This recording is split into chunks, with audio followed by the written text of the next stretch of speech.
Hi friends, ఈరోజు నేను మీకు ఎంతో హెల్దీ అయినటువంటి రెసిపీ బీట్రూట్ పలావ్ అనేటటువంటిది నా స్టైల్లో చేసి చూపిస్తాను. ఒక్కసారి మీరు కూడా ఈ విధంగా ట్రై చేయండి. భలే ఉంటుంది, టేస్ట్ అయితే మీకైతే బాగా నచ్చుతుంది. వెల్కమ్ టు అవర్ ఛానల్ అమ్మ కుకీస్. మనం వీటికి కావాల్సిన పదార్థాలు అంటే మనం చూసుకున్న సామాన్లు ఒక 2 బీట్రూట్ దుంపలు, అలాగే క్యారెట్, అలాగే బంగాళదుంపలు, కొత్తిమీర, పలావ్ సామాను, అలాగే 2 పెద్ద ఉల్లిగడ్డలు, అల్లం, వెల్లుల్లిపాయలు, పచ్చిమిరపకాయలు. ఇప్పుడు మనం ముందుగా ఉల్లిగడ్డలు మనం ఈ విధంగా ముక్కలుగా కట్ చేసి పక్కన పెట్టుకోవాలి. అలాగే బీట్రూటు, బంగాళదుంపలు, అలాగే క్యారెట్ను కూడా ఈ విధంగా ముక్కలుగా కట్ చేసి పక్కన పెట్టుకోండి. వాటర్లో మీల్ మేకర్ అని నానబెట్టుకోండి. అలాగే గసగసాలు ఒక 2 స్పూన్స్ గసగసాలు, ఒక 2 స్పూన్స్ ధనియాలు కూడా నానబెట్టుకోండి. ఇప్పుడు మనం ముందుగా బీట్రూట్ మనం ఒక మిక్సీ జార్ అనేది తీసుకొని మనం అందులో మనం వేసుకుని, అలాగే మనం ఇందాక మనం నానబెట్టినాం కదండి గసగసాలు, ధనియాలు, వాటిని కూడా మనం ఇందులో మనం వేసుకుని మెత్తగా గ్రైండ్ చేసుకోండి. చూసారా, ఈ విధంగా మెత్తగా గ్రైండ్ చేసి పక్కన పెట్టుకోండి. ఇప్పుడు అలాగే బంగాళదుంపలు, క్యారెట్ ముక్కలు కూడా మీరు ఒక గిన్నెలో మనం వాటర్ పోసుకుని మనం వేడి చేసుకోవాలి, ఉడికించుకోవాలి. ఇప్పుడు స్టవ్ మీద మనం ఒక పాన్ పెట్టుకుని అందులో మనం ఆయిల్ వేసుకుని ఈ యొక్క పలావ్ సామాన్లన్నీ మనం వేసుకుని మనం వేయించుకోవాలి ఒక 2 నిమిషాల పాటు.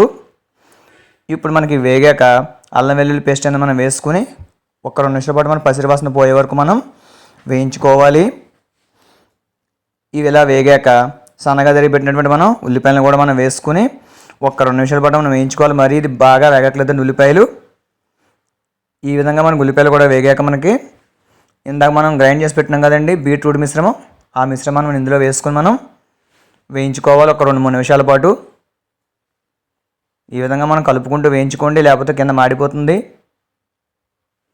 ఈ విధంగా మనకి వేగాక మనకి ఇందులో మనకి పచ్చిమిరపకాయలు, అలాగే మనం ఇందాక మనం ఉడికించి పెట్టినాం కదండి బంగాళదుంపలు, క్యారెట్, వాటిని కూడా మనం వేసుకొని మనం ఒక్క 2 నిమిషాల పాటు మనం వీటిని మనం వేయించుకోవాలి.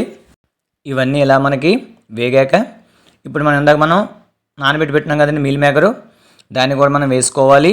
వేసుకొని ఒక్కసారి కలుపుకోవాలి. ఇప్పుడు ఇందులో మనం రుచికి సరిపడే ఉప్పు, అలాగే తగినంత కారం అనేది కూడా యాడ్ చేసుకుని, ఏదో 1 టీ స్పూన్ అనేది యాడ్ చేసుకున్నాను. యాడ్ చేసిన ఒక్కసారి కలుపుకోండి మిశ్రమాన్ని. ఇప్పుడు ఇందులో మనం ఈ యొక్క స్పైసెస్ని బ్యాలెన్స్ చేయడానికి కొద్దిగా పెరుగు అనేది యాడ్ చేసుకోండి. ఇప్పుడు దీన్ని ఒకసారి కలుపుకొని పక్కన పెట్టుకోండి. ఇప్పుడు కుక్కర్ గిన్నె అనేది తీసుకుని అందులో 2 గ్లాసుల రైస్ తీసుకోండి, సాంబార్ రైసు. దీనికి నేనైతే 4 గ్లాసులు అయితే వాటర్ అనేది యాడ్ చేశాను. వాటర్ యాడ్ చేసుకుని ఇందాక మనం వేయించి పెట్టినటువంటి ఈ యొక్క బీట్రూట్ మిశ్రమం, అలాగే వెజిటేబుల్స్ మిశ్రమాన్ని మొత్తం ఇందులో మీరు వేసుకుని ఒక్కసారి గరిటతో మీరు కలుపుకొని స్టవ్ మీద పెట్టుకుని స్టవ్ అనేది మీరు ఆన్ చేసుకోండి. ఒక 15 మినిట్స్లో మీకు ఇదైతే రెడీ అయిపోతుంది. చూసారా, రెడీ అయిపోయింది. ఇక అంతేనండి. దీన్ని మీరు వేడివేడిగా ఒక బౌల్లోకి తీసుకుని సర్వ్ చేసుకోవడమే. ఇది ఎంతో హెల్దీ అయినటువంటి రెసిపీ. చిన్నపిల్లలకైతే ముఖ్యంగా ఎవరైతే బీట్రూట్ తినరో వాళ్ళకి ఈ విధంగా పలావ్ చేసి పెట్టండి. మంచి భలే తింటారు వాళ్ళు, మంచి బాగా లైక్ చేస్తారు కూడా. మరి ఇంకెందుకు ఆలస్యం, మీ పిల్లలకి ఒక్కసారి రెసిపీని చేసి పెట్టి వాళ్ళు ఏమన్నారో నాకు కామెంట్ రూపంలో తెలియచేయండి.